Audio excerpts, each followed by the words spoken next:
Greetings, my fellow human beings, and this means human beings everywhere in the world, and in particularly Americans. I want you to listen up.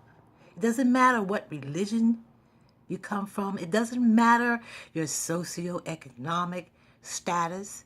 It doesn't matter. But I want you to know that tomorrow you may not be here. The next minute you may not be here. So short may be your lives. And knowing this, we must realize that there are many, many, many things in our lives, experiences that we've learned, but none of these will grant us immortality. And as Shakespeare once said, tomorrow, tomorrow, tomorrow creeps in this petty pace from day to day, and all of our yesteryears have lighted fools the way to dusty death. Out, out, brief candle. One day our brief candles will be out. And for those things that we have learned that are right and true, we need to pass them on to the younger generation in hope that they will definitely do a better job than we have in getting along with one another in this world. And one of the truths that I would like to pass on, even though I do have at least three, but one truth that I would like to pass on to the younger generation, which is definitely a fact, is that, hear me, the idea of race, a word that most people cringe at hearing, make no biological sense. Yes, we've all been hoodwinked. We've all been brainwashed. And in teaching classes in the past, I've had many students sitting in my classes from other countries who shared that when they got here to America, it was a culture shock to discover that they were no longer considered white in America as they were in their own countries. And in considering this truth, why is it that for some, race matters in this world, while for others, it doesn't matter? And when I say it matters, I am referring to mattering when it comes to distribution of equality in education, in healthcare, loans, equality in housing, and equality in social justice in the criminal justice system, and equality in employment. Well, if we believe that race doesn't matter, then ask ourselves this question. Why then is it the first thing that we notice about people when we meet them, along with noticing their sex or maybe how pretty they are? Why is that? So I'd like for you, for a moment, wherever you are, if you're in your home, if you're in your school, if you're in the store, if you're on the bus, if you're on the subway, if you're on the train, I want you to look around. Just look around you and take notice. And I want you to ask yourself, how would I know that the man over there is a black man? Well, how do I know that girl sitting there reading the paper is Asian? How do I know that person is Latino? Ooh, there's a white man. There's a Native American. How would I know this unless I've been taught this? And if their race really doesn't matter, why have I been taught labels to provide clues about them? Now, how many of us have seen people that look rather different from us? We may think they're racially mixed, and we want to know what they are in lieu of who they are and the contents of their character. Sometimes we'll even go up and we'll ask them, what are you? Doesn't matter how nice they were, we still want to know what they are. So this alone tells us that how we conduct race relations in the United States depends on our preconceived notion of what different people look like. Well, the black people, I've been taught, are lazy and dangerous. They live one day at a time. They think not of tomorrow. They bleed the welfare system dry. And that black is evil. The Latino man, I've been taught, they steal cars and they rape women. The Asians, I've been told, they're model citizens and all they do is eat rice and their women are male brides. The Native Americans, we've been told, are drunks, alcoholics. On the other hand, the white man, we've been told, are flawless and superior. How do we get these preconceived notions of what certain groups look like? And from the outset, we must consider and we must understand that race was socially constructed in the United States to create a hierarchy of people. And many of us who are labeled as certain races, know full well where we stand, where our group stands on that hierarchy. And that's one of the reasons why many people of color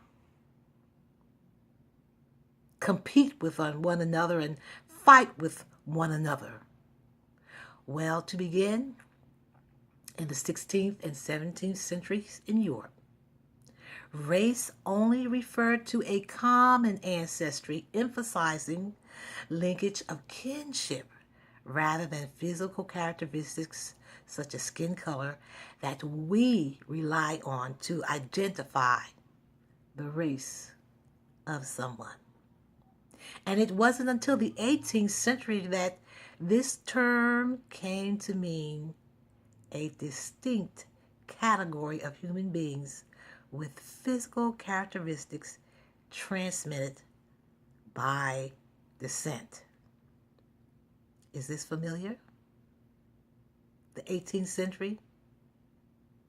Oh, they look brutish. They belong to a vile race, beastly. They have no God. They have no law.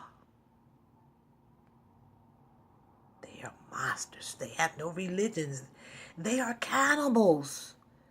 They are savages. And finally, they are animals. They're not human.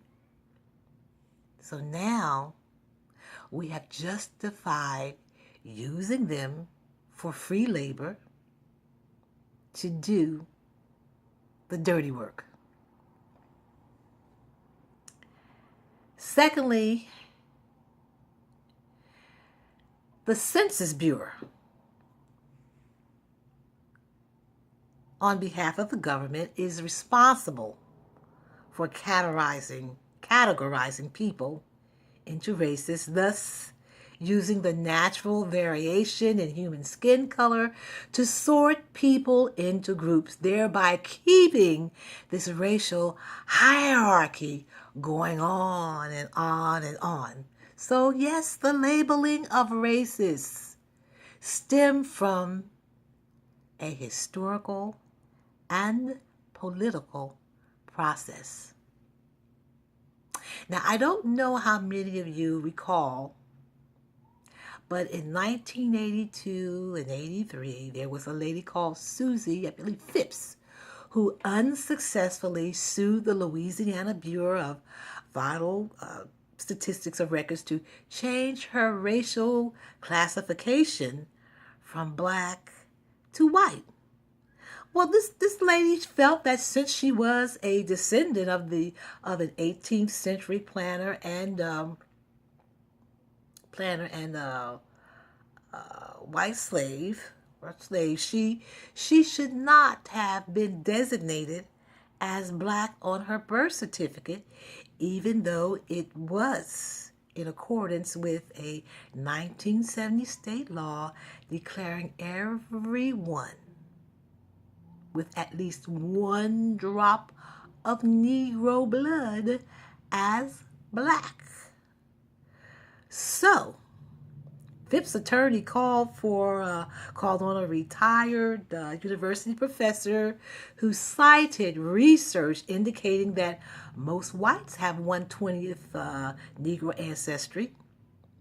But in the end, Phipps still lost the case. So the courts affirmed the legality of assigning individuals to specific racial grouping. And if we keep in mind when Europeans could not make Native Americans work in the fields because they kept escaping and knew how to find places to hide, they had to get someone else to do the work. They had to find someone else to exploit. And they had to justify this by establishing the idea of race. And so when we look at race, we are saying that racist belief, as Brinkerhoff and White described racism, racists believe that inherited characteristics determine the presence or absence of socially relevant abilities and characteristics of people, and that these differences provide legitimacy for unequal treatment in employment and housing and healthcare and the criminal justice system as far as social justice is concerned, in politics, and human rights in general for certain people in that hierarchy, and most definitely, in particularly, African American people. It doesn't matter in the United States whether these people receive equality in these various categories. Well, let me rephrase it. It doesn't matter to some people or many people in the United States whether these people receive equality in these various categories. Now, according to Thomas Jefferson's view of race, Blacks were inferior in reason and imagination, but that inferiority did not justify slavery for Africans or for blacks. But it did justify separation. And in looking at the biology of race, again, we find that the characteristics of skin color and morphology do not luster with other characteristics. For instance, skin color as the function of sun exposure. Sun exposure do not correlate with intelligence and the other labels put on the races of certain people.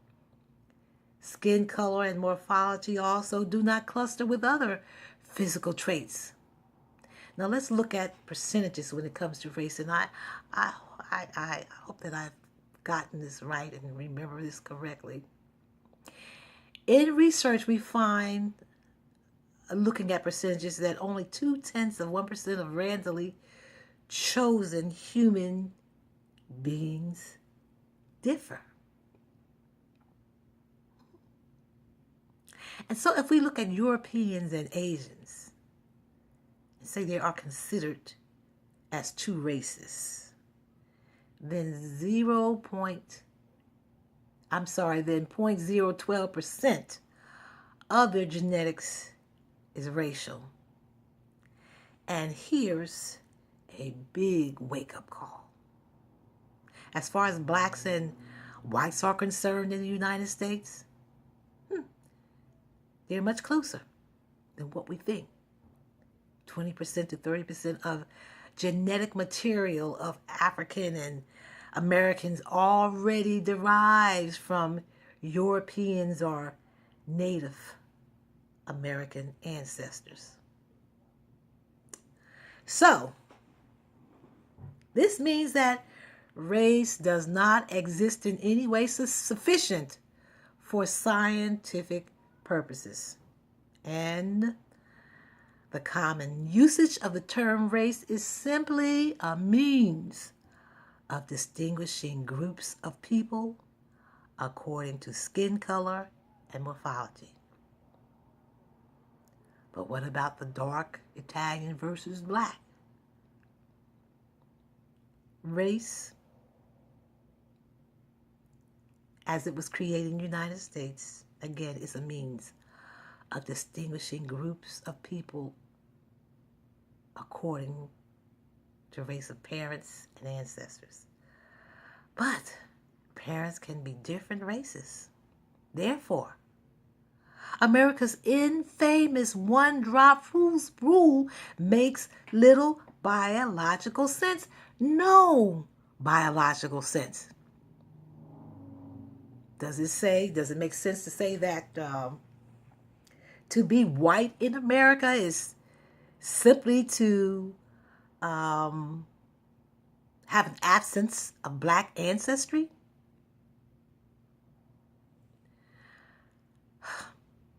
The common use of the term race, my younger generation, is a means of distinguishing people by color, morphology, and ancestry.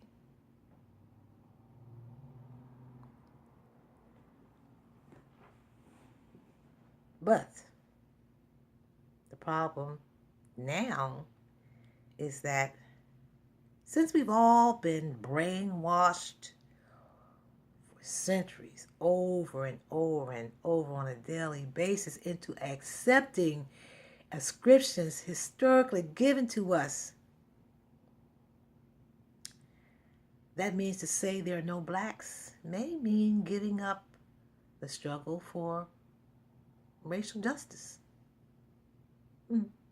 So in that sense, the ascriptions thus far has been historically effective. They've worked.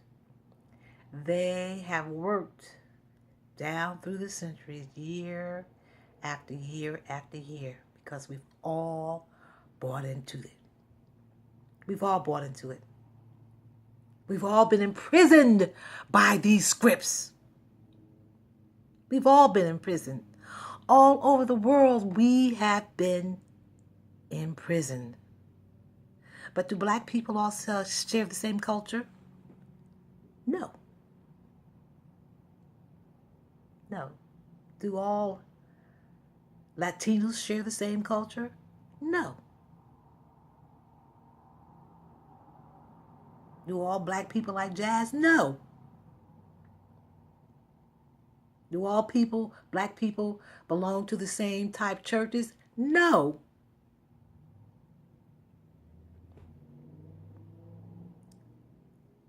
My younger generation, again, I would like to leave with you this fact, hopefully this awakening,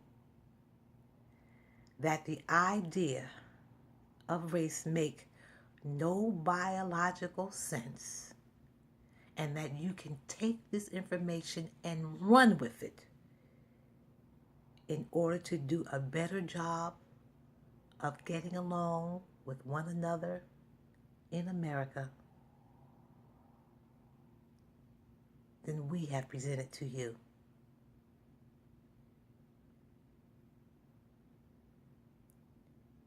Can we all please learn to get along? Can we?